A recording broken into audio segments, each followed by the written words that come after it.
कभी आपने ऐसा सपना देखा है जो हर रात एक ही दृश्य दोहराता है? एक आम का वृक्ष जिसकी शाखाओं से टपकता है खून, और उस पर बैठा है एक तोता जो कहता है, मत आओ। लेकिन जब सपना आपके पिछले जन्म की हकीकत हो जाए, तब क्या करोगे? यही कहानी है राजकुमारी सुरभि की और भाग्य वृक्ष की। पहले की बात है। पूर्वांचल की पहाड़ियों के बीच बसा एक सुंदर और रहस्यमयी राज्य था, नयनगढ़। वहां के राजा धर्मसेन और रानी वसुंधरा सिर्फ राजपाट में निपुण नहीं थे, बल्कि वे दोनों साधना, ज्ञान और धर्म के गहरे झाता माने जाते थे।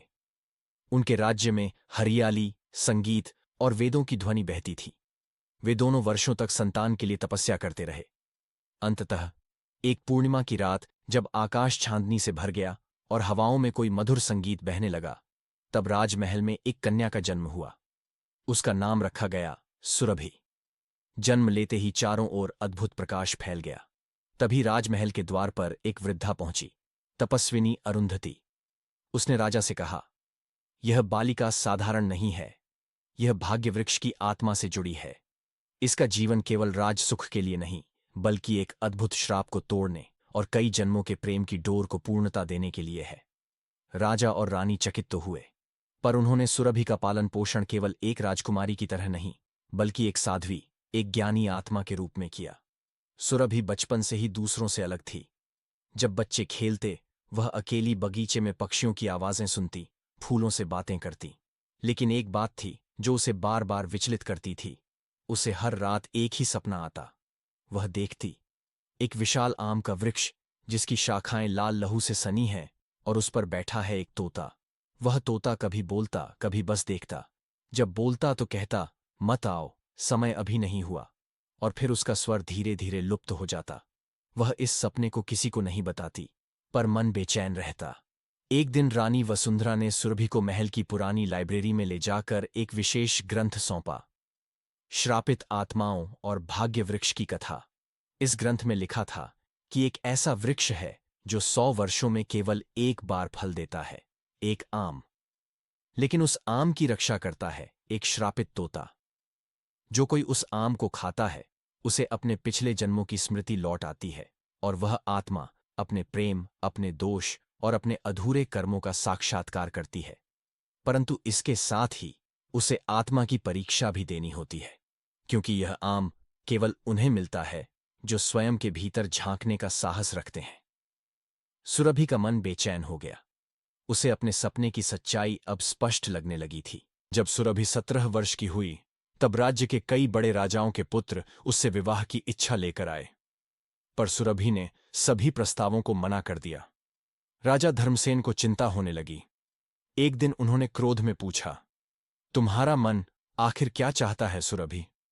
सुरभि ने शांत स्वर में उत्तर दिया, पिताजी, मेरा मार्ग विवाह का नहीं, आत्मा की खोज का है।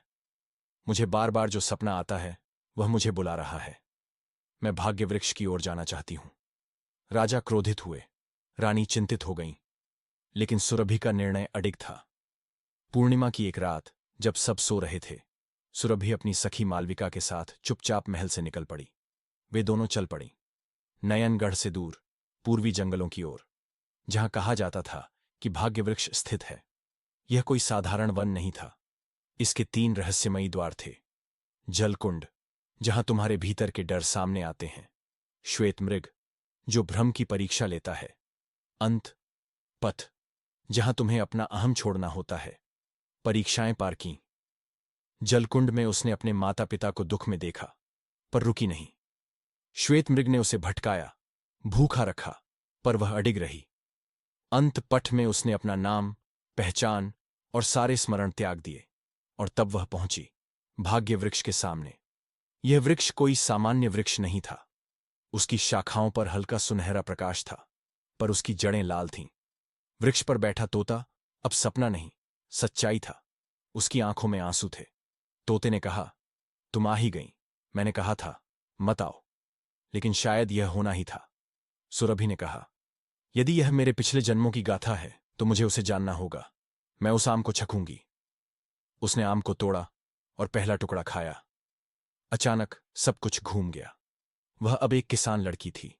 नाम था पद्मा, और सामने पड़ा था एक घायल सैनिक, आदित्य वर्मा। पद्मा ने उसकी सेवा की, दोनों में प्रेम हुआ, लेकिन युद्ध ने उन्हें अलग कर दिया। पद्मा ने बलिदान किया।